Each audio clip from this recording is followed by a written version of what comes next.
दो चरण के मतदान खत्म हो चुके हैं और कल तीसरे चरण का मतदान होने जा रहा है। जमीनी स्थिति राजनीतिक दलों से ज्यादा कोई नहीं जानता है और पूरी तरह से साफ है दो चरणों के मतदान के बाद कि नरेंद्र मोदी और भारतीय जनता पार्टी बुरी तरह से चुनाव हारने वाली है। सुपड़ा साफ है दो चरणों में और अब तीसरे चरण में भी मट्टी पलीद होने जा रही है सरकार नहीं बनने की। यह मैं आपको दावे के साथ कह सकती हूं।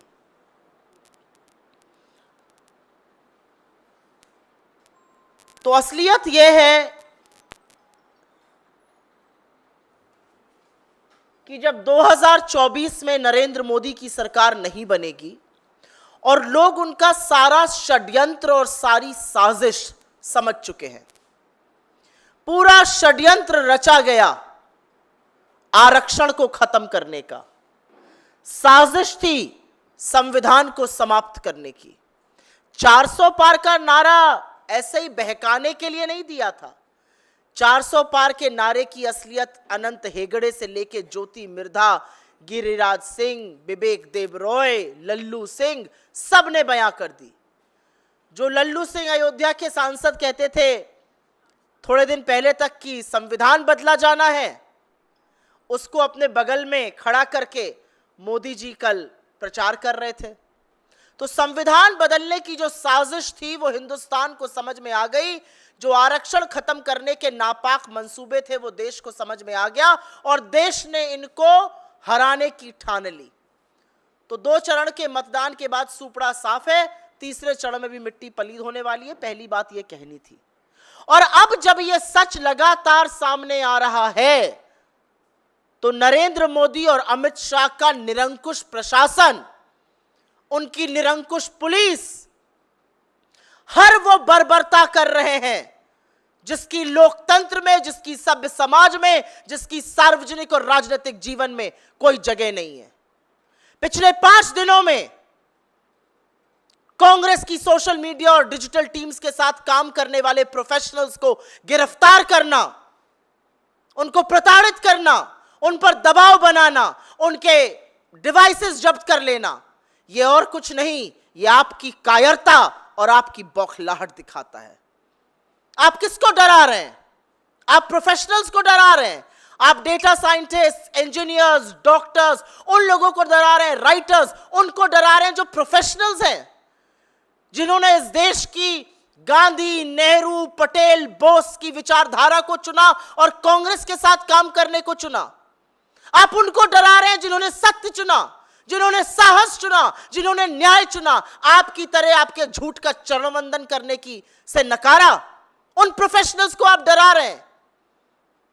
आप किसी को दिन में, किसी को रात में कस्टडी में लेते हैं, उसको प्रताड़ित करते हैं, उसके डिवाइसेस जब्त करते हैं, मनमाने केसेस लगाते हैं। यह कौन सी कायरता है? यह कौन सी बौखलाहट है? अगर दम है तो राजनीतिक लड़ाई लड़िए, अगर दम है तो हमसे सामने आमने की लड़ाई लड़िए। आमने सामने की लड़ाई छोड़कर, रण छोड़कर प्रोफेशनल्स को प्रताड़ित करना, सोशल मीडिया के 22, 23, 24 साल के युवाओं को प्रताड़ित करना, हमारे उन पेड प्रोफेशनल्स को प्रताड़ित करना जो एक विचारधारा के अंतर्गत हमारे साथ काम कर रहे हैं, यह आपकी कायरता है, यह आपकी बौखलाहट है। तरस आता है आप पर कि आपकी इतनी हैसियत और इतनी हिम्मत नहीं रह गई है कि आप राजनीतिक लड़ाई करिए। अरे द्वंद्व तो राजनीतिक होता है। आइए मैदान में, दूध का दूध, पानी का पानी कर रही है जनता। आप किसके पीछे छुप रहे हैं? अगर लड़ना है तो सामने से लड़िए, कायरता मत कीजिए। प्रोफेशनल्स को, कोऑर्डिनेटर्स को, 22-23 साल के लड़के और लड़कियों को गिरफ्तार कर रहे हैं आप। यह दिखाता है आप कितना डरते हैं, यह दिखाता है आप कितने बड़े कायर हैं। ये कौन लोग हैं? ये वो लोग हैं जिन्होंने असल किताबें पढ़ी हैं, जिन्होंने असल शिक्षा अर्जित करी है, जो इस देश का इतिहास, इस देश के संविधान को समझते हैं, जो आपकी व्हाट्सएप यूनिवर्सिटी के ग्रेजुएट नहीं है, जो चश्मा पहनकर आपका चरण वंदन करने को तैयार नहीं है, जो आपकी गुलामी करने को बर्दाश्त नहीं है, असलियत यह है आप उन लोगों के पीछे पड़े हैं, क्योंकि आपके अंदर दम नहीं है आमने सामने की लड़ाई करने का। हम जो भी कानून और न्याय संगत हो रहा है वो कर रहे हैं। हम कई जगह बेल्स मूव कर रहे हैं, जो भी कानून और न्याय संगत कार्रवाई होगी वो हम कर रहे हैं। लेकिन सोचकर दुख होता है और तरस आता है कि दुनिया की सबसे बड़ी फेक न्यूज फैक्ट्री को चलाने वाला प्रधानमंत्री, उस फेक न्यूज फैक्ट्री का दम भरने वाला गृह मंत्री इतना डर गए कि आप प्रोफेशनल्स के पीछे पड़ गए, कि आप इस देश के युवा के पीछे पड़ गए। वो युवा जिसने ठान ली है कि आपसे सत्ता दोबारा से हासिल करके वो रहेगा। वो युवा जो जानता है कि आप सत्ता में नहीं आएंगे क्योंकि वो उठ खड़ा हुआ है। वो युवा जो अपने भविष्य को लेकर चिंतित है, अपने आसपास होने वाली नफरत को वो मिटाना चाहता है, हराना चाहता है, उनको आप परेशान कर रहे हैं। हम इस मुद्दे पर दिल्ली पुलिस की कार्रवाई पर भी 2 शब्द जरूर बोलना चाहूंगी। दिल्ली पुलिस बड़ी दौड़ दौड़ के कार्रवाई करती है। अमित शाह की दिल्ली पुलिस, अरे अमित शाह की दिल्ली पुलिस 72 घंटे हो गए, आपको एक कंप्लेन दी थी डीपीसीसी ने, हिम्मत नहीं थी उस पर एक्ट करने की। आज हम सुबह दिल्ली पुलिस के कमिश्नर से मिले, उन्होंने कार्रवाई करने का आश्वासन दिया है। हम देखेंगे उस पर क्या हो रहा है, लेकिन ना हम डरने वाले हैं, ना आपकी गीदड़ धमकियों को सुनकर मेरे प्रोफेशनल साथी दुबक कर बैठने वाले हैं। आपकी हर एक बात का ईंट का जवाब पत्थर से देंगे, आपके हर झूठ का पर्दाफाश करेंगे, आपकी नफरत को हराएंगे, आपकी संविधान के खिलाफ साजिश को बर्खास्त करेंगे और आरक्षण को समाप्त नहीं होने देंगे। क्योंकि इसी आरक्षण ने तमाम गरीबों को, तमाम आदिवासियों को, तमाम दलितों को, तमाम पिछड़ों को यह हक दिया कि वो खड़े होकर आपको निस्तो नाबूद कर सके। आपको क्या लग रहा है, जो लोग कम वोट कर रहे हैं वो गर्मी की वजह से कम वोट कर रहे हैं? लोग कम वोट इसलिए कर रहे हैं क्योंकि उनमें आपके लिए उत्साह नहीं है। हमारे लोग जबरदस्त तरीके से बाहर आके वोट कर रहे हैं, आपके लोग घर में बैठे हैं। उनसे बर्दाश्त नहीं हो रहा है एक ऐसा आदमी जो लगातार झूठ बोलता है। उनसे बर्दाश्त नहीं हो रहा है एक ऐसा आदमी जो 10 साल की सत्ता में काबिज रहने के बाद आज भी नेहरू और कांग्रेस और राहुल गांधी को सिर्फ और सिर्फ अपशब्द कहकर अपनी सरकार चलाना चाहता है। इसलिए जरूरी है कि जिन लोगों को चुप्पी बर्दाश्त नहीं है, जो सत्य और साहस के साथ खड़े हैं, उनके खिलाफ आप अपनी घिनौनी गंदी साजिश बंद कर दीजिए। और मैं अमित शाह की आंख में आंख डालकर कहने को यह तैयार हूं कि ना आपकी दिल्ली पुलिस से डरते हैं, ना आपसे डरते हैं। आपके हर झूठ का पर्दाफाश करके रहेंगे, आपकी फेक न्यूज फैक्ट्री को बर्बाद करके रखेंगे, आपको फेक न्यूज नहीं फैलाने देंगे। दुनिया की सबसे बड़ी फेक न्यूज फैक्ट्री जिन्होंने चलाई, जिसकी फेक न्यूज फैक्ट्री ने दंगे कराए, जिसकी फेक न्यूज फैक्ट्री ने वैमनस्यता फैलाई, जिसकी फेक न्यूज फैक्ट्री ने हिंदू मुसलमान को लड़ाया, जिसकी फेक न्यूज फैक्ट्री ने लोगों की आरक्षण की मांग को दबाया, जिसकी फेक न्यूज फैक्ट्री से लाठियां बरसी, उस फेक न्यूज फैक्ट्री को हम बिल्कुल भी बर्दाश्त नहीं करेंगे। मेरा अपना मानना है कि इस देश में 4 जून को एक नई सरकार बनेगी, एक नया प्रधानमंत्री बनेगा, और यह दावे के साथ कह सकती हूं वो नरेंद्र मोदी नहीं होंगे। और जब वो नया प्रधानमंत्री बनेगा तो वो 10 साल का फलसफा भी देखेगा, 10 साल की समीक्षा होगी, और नया प्रधानमंत्री इस देश में न्याय की, इस देश में सत्य की, इस देश में साहस की दोबारा से वो नींव रखेगा जिसकी बुलंदी पर हमारा देश खड़ा है। आपने 10 साल में जितना नुकसान इस देश का हो सकता था वो किया। आप आज भी झूठ और फरेब की फैक्ट्री हैं, लेकिन 10 साल बाद अब जब जनता आपके सामने आकर खड़ी है तो आप उसी जनता के लोगों को, गरीब लड़के और लड़कियों को, जो विचारधारा की एक लड़ाई लड़ रहे हैं, जो प्रोफेशनल्स हैं, जो गांधी, नेहरू, पटेल, बोस, मौलाना आजाद के देश को देखना चाहते हैं, उनको प्रताड़ित कर रहे हैं। ये युवा आपको जवाब देगा, और जवाब इतना करारा देगा कि आप कहीं छुप नहीं पाइएगा। आपके सवालों का स्वागत है, और जैसा कि मैंने कहा, मेरे जिन साथियों के खिलाफ अमित शाह की दिल्ली पुलिस ने या इस सरकार के निरंकुश प्रशासन ने बर्बरता की है, हम हर न्याय संगत कार्रवाई कर रहे हैं, हम कानूनी कार्रवाई कर रहे हैं जो करनी चाहिए। हम कोर्ट्स में बिल्कुल लड़ रहे हैं इस मामले को, लेकिन यहां कहना जरूरी है कि आपकी गीदड़ हरकतों से, आपके नापाक मंसूबों से ना तो मैं, ना मेरी टीम और विशेष तौर से ना कांग्रेस पार्टी डरती है, क्योंकि हम उस पार्टी का प्रतिनिधित्व करते हैं जिसने इस देश की आजादी में अपना लहू बहाया है। मेरे नेता आपकी आंख में आंख डालकर जब सवाल पूछते हैं तो आप गीदड़ों की तरह उनके खिलाफ साजिश करते हैं, उनकी सदस्यता छीनते हैं। तो घबराइए मत, हम आपको कहीं भागने नहीं देंगे। सवालों का जवाब आप ही से दिलाएंगे और हर सत्य का सामना आपको करना पड़ेगा। Any questions on this?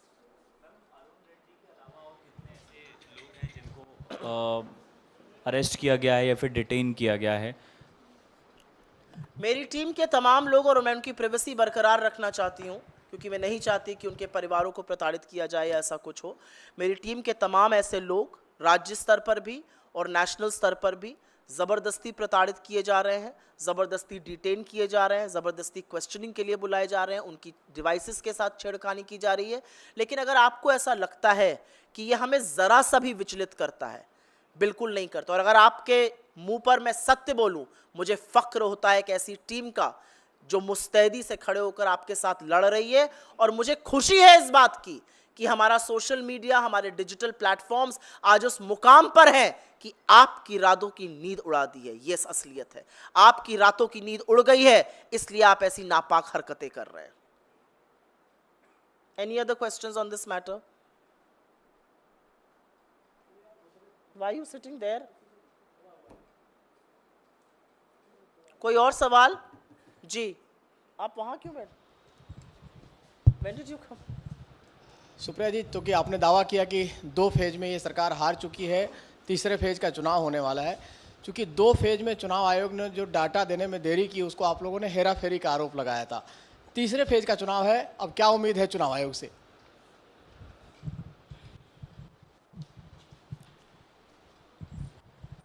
सोच रही हूं किस तरह से निष्पक्ष चुनाव आयोग को निष्पक्ष कहा जाए, इसलिए आपका जवाब देने में वक्त लगा। निष्पक्षता का भ्रम तो रहने दो। आज न्यूज़पेपर के एड्स आए हैं, उन एड्स को आप देख लीजिए। सभ्य समाज में, लोकतंत्र में, जहां पे संविधान जीवित है, आपका सिर शर्म से झुक जाएगा। क्या कर रहा है चुनाव आयोग इस बारे में? हमारे लोगों ने कल महाराष्ट्र में इसके खिलाफ चुनाव आयोग के सामने अपना केस रखा। बद्दे, गंदे, घिनौने, वैमनस्यता, नफरत फैलाने वाले, कम्युनल डिसहार्मनी फैलाने वाले वीडियो कर्नाटक बीजेपी चला रही है। क्या कर रहा है चुनाव आयोग? राहुल गांधी जी के वीडियोस की काट छाट करके उसमें से एससी, एसटी, ओबीसी, सामान्य गरीब वर्ग को काट कर सिर्फ माइनॉरिटीज को छोड़कर वो वीडियो चलाए जा रहे हैं। क्या कर रहा है चुनाव आयोग? चुनाव आयोग 1 महीने तक कुछ नहीं कर पाया, जब दिल्ली शहर में बड़ी बड़ी होर्डिंग्स लगी थी जिसको चुनाव आयोग ने स्वीकृति नहीं दी थी। तो मैं तो चाहती हूं कि इस देश के लोकतंत्र के लिए एक निष्पक्ष चुनाव आयोग का निष्पक्ष रहना जरूरी है। निष्पक्षता कायम रहे और निष्पक्षता का थोड़ा सा भ्रम रहे तो अच्छा रहेगा।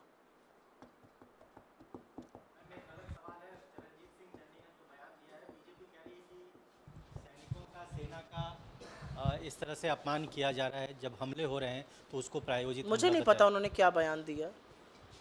उन्होंने कहा कि जो एयरफोर्स पर हमला हुआ पुंछ मुझे में, ऐसा लगता है कि एयरफोर्स के जिस जाबाज की शहादत हुई उसके प्रति हमारी श्रद्धांजलि है। जो लोग घायल हुए उनके प्रति, उनके परिवारों के प्रति हमारी संवेदनाएं हैं, वो हमारी प्रार्थना का हिस्सा है। मुझे लगता है आतंकवाद पर पूरा देश एकजुट होकर खड़ा है। आतंकवाद के खिलाफ हिंदुस्तान एक है। आतंकवाद और हिंसा कायर करते हैं। मैं चाह रही थी कि इस देश के प्रधानमंत्री, जिन्होंने 2020 से जब जब कश्मीर में हमारे जांबाजों की शहादत हुई संवेदना और श्रद्धांजलि का एक शब्द नहीं बोला, वो शायद अब बोलेंगे। 3 दिन बीत गए हैं, नरेंद्र मोदी और अमित शाह का एक बयान श्रद्धांजलि का और संवेदना का उस जांबाज के लिए नहीं आया है। मेजर, डीएसपी, कर्नल रैंक के ऑफिसर्स शहीद हुए हैं कश्मीर में, एक शब्द श्रद्धांजलि और संवेदना का नहीं आया है। 20 जांबाजों की शहादत हुई थी गलवान में, 4 साल बीत गए, यथावत स्थिति नहीं बनी। एक शब्द संवेदना और श्रद्धांजलि का नहीं आया, लेकिन कोई घुसा हुआ नहीं कहकर क्लीन चिट चीन को जरूर दे दी गई। तो मुझे ऐसा लगता है कि सैन्य बलों पर जितना कम बीजेपी बोले उतना उनके लिए अच्छा रहेगा।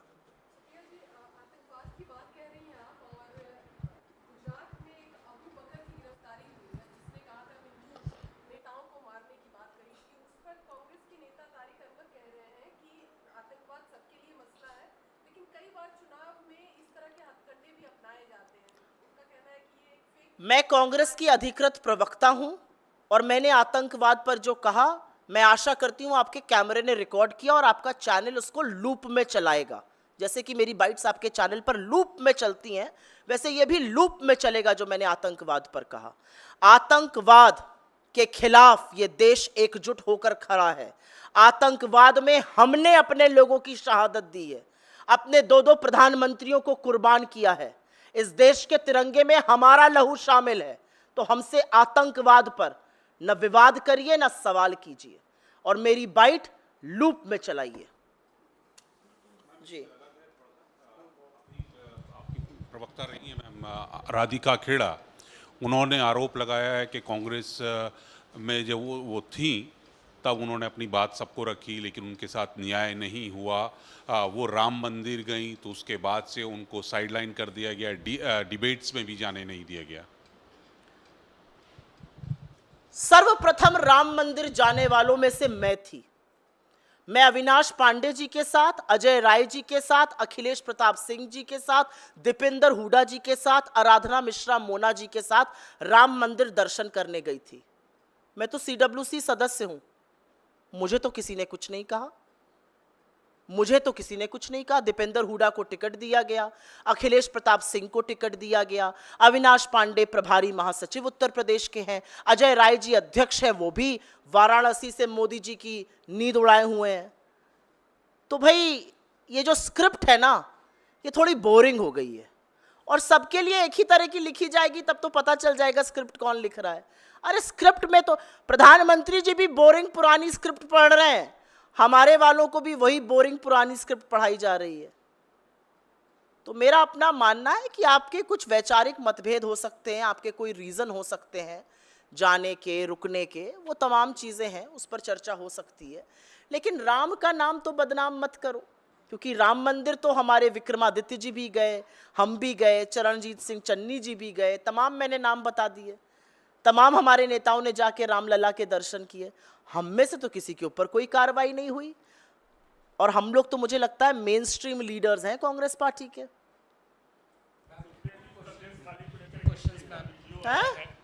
संदेश खाली मामले में एक स्टिंग वीडियो है जिसमें भाजपा के एक नेता कहते हुए ये अब कह रहे हैं कि पूरे इस एपिसोड में शुभेंदु अधिकारी कहाँ तक कोई बलात्कार नहीं हुआ था, पैसा देकर महिलाओं से ऐसा बयान दिया। इस पूरे प्रकरण की जांच होना जरूरी है, इस पूरे प्रकरण की जांच होना जरूरी है, क्योंकि बीजेपी एक फेक न्यूज की फैक्ट्री है। उसके लीडर झूठे हैं, लगातार झूठ बोलते हैं, और अगर किसी ने ऐसा किया है तो उसने सभ्य समाज नहीं, उसने आधी आबादी के नाम पर कलंक किया है। तो उसका सच सामने आना चाहिए, तफ्तीश और प्रोब जरूर होनी चाहिए, इन्वेस्टिगेशन होना जरूरी है। कैश बरामद हुआ है, प्रधानमंत्री नरेंद्र मोदी ने उड़ीसा की रैली में बोला कि ना खाऊंगा ना खाने दूंगा। मोदी अगर 1 रुपया भेजता है तो इंश्योर करता है कि सब पहुंचे नीचे तक। प्रधानमंत्री लंबी लंबी डकार ले रहे हैं, इलेक्टोरल बॉन्ड के बाद आप खाने दूंगी की बात कर रही हैं। प्रधानमंत्री पचा नहीं पा रहे हैं जो खा गए इलेक्टोरल बॉन्ड में, बदहजमी हो गई है, इनो पी रहे हैं, डाइजीन पी रहे हैं, इलेक्टोरल बॉन्ड में पचा नहीं पा रहे हैं। आप कह रही हैं ना खाऊंगा ना खाने दूंगा। इलेक्टोरल बॉन्ड में आपने उन लोगों से चंदा लिया जिनको आपने धंधा दिया, कट मनी, आपने एक्सटॉर्शन रैकेट चलाया, सीबीआई ईडी इनकम टैक्स की रेड कराई, चंदा आया, अप्रूवर बना, मामला खत्म। आपने तो गोमांस वालों से चंदा लिया है, आपने तो बीफ कंपनी से चंदा लिया है, आपने इतना चंदा लिया है कि वो पच नहीं पा रहा है। आप डकार लेकर भी पचा नहीं पा रहे, अपच हो गई है आपको। आप क्या बात करते हैं मैं खाऊंगा ना खाने दूंगा। और असलियत यह है कि सुप्रीम कोर्ट ने आपकी कलई नहीं खोली, उन्होंने ऑपोजिशन को पूरा खाका दे दिया है किस तारीख को किसने कितना पैसा इनको दिया और उसके कितने दिन बाद उसको धंधा मिला, किस तारीख को रेड हुई, उसके कितने दिनों बाद पैसा आया, ऐंठा गया चंदा, रेड बंद हो गई, केस बंद हो गया। तो ये देश आपको लगता है इतनी जल्दी भूल जाएगा? अरे अपच हो गई, आप पचा नहीं पाए जो आपके पास इलेक्टोरल बॉन्ड में आया। जी have written to Election Commission saying that what Rahul Gandhi has mentioned about their appointments, that they are associated or affiliated with BJP or RSS. So what you have to say on I that? think the very fact that they have written that they are not associated tells you how entrenched and how associated they really are. साच को तो आज नहीं क्यों लिखने की जरूरत थी? The reality is that the system has been infiltrated by members of the RSS, by the people who hold the RSS ideology, whether it is academia, whether it's the bureaucracy, whether it's the lateral entry. That's what this government has done. People who have no faith in the constitution of this country are today sitting in academia, are today sitting in decision-making bodies. And may I dare say, large sections of the media and the judiciary as well. Thank you. The office of Congress was vandalized last night. What do you have to say on that? Uttar Pradesh में अमेठी और रायबरेली दो star constituencies कही जाती हैं। अमेठी में कल शाम को जब हमारे कैंडिडेट किशोरी लाल शर्मा जी अपने दफ्तर में एक मीटिंग ले रहे थे, तो भाजपाई जो अब सीसीटीवी कैमरे की फुटेज आ गई है, आकर धुत नशे में कार तोड़ने लगते हैं और पुलिस वहां पर मूक दर्शक तमाशबीन बनी रही। स्मृति ईरानी हार से इतना डरती हैं? अरे एक आम कार्यकर्ता आपको हरा देगा, इसमें कौन सी बड़ी बात है? ये तो लोकतंत्र की मजबूती है। आप गुंडागर्दी कराएंगे, आप गुंडई पे उतर आएंगे, आप कारें तोड़वाएंगे। जब जनता ने मन बना लिया है कि आपको उखाड़ फेंकेगी, तो आप एक नहीं 10 और कारें तोड़वा दीजिए, जनता उखाड़ कर ही मानेगी। और अमेठी की जनता तो दीदी से एक ही सवाल पूछ रही है, 14 रुपए वाली चीनी कहां है? धन्यवाद आपका। जी हाँ बोलिए। ये भी लूप में चला ना, आपके नेटवर्क पे तो लूप पे चलता है ना। Sure. Ma'am, Acharya Pramod Krishnan has given a statement. Who? Or Acharya Pramod Krishnan, former member of Congress party, Acharya Pramod Krishnan has given a statement in which he mentioned that in a meeting after Ayodhya verdict of Supreme Court, Rahul Gandhi has said to his close aides that when Congress party will come into power, they will form a superpower commission and will overturn the Ram Mandir decision, just like Rajiv Gandhi overturned the Shah Bano decision. I think it's time that some of these people must visit doctors. I think they are hallucinating or they are consuming articles that are prohibited. I really think this substance abuse is perhaps taking a lot of precedence in our polity today. I do believe he should consult a good psychiatrist. I do believe that mythomania is a disease that the Prime Minister of this country suffers from, and I think it's trickling down to either members of his party or some of the turncoats who you named. Thank you. मुझे ऐसा लगता है कि झूठ बोलना एक बड़ी गंभीर बीमारी है। इस देश के प्रधानमंत्री उससे जबरदस्त तरीके से ग्रसित हैं। उनके पार्टी के लोग लगातार झूठ बोलते हैं और हमारे जो कुछ दल बदलू जिनको हमने दूध की मक्खी की तरह निकाल दिया, वो भी झूठ बोलते हैं और जबरदस्त झूठ बोलते हैं। लेकिन मुझे ऐसा लगता है मानसिक रोगी होने में और झूठ बोलने में थोड़ा ही अंतर है। डॉक्टर से परामर्श जरूर करना चाहिए। धन्यवाद। Thank you.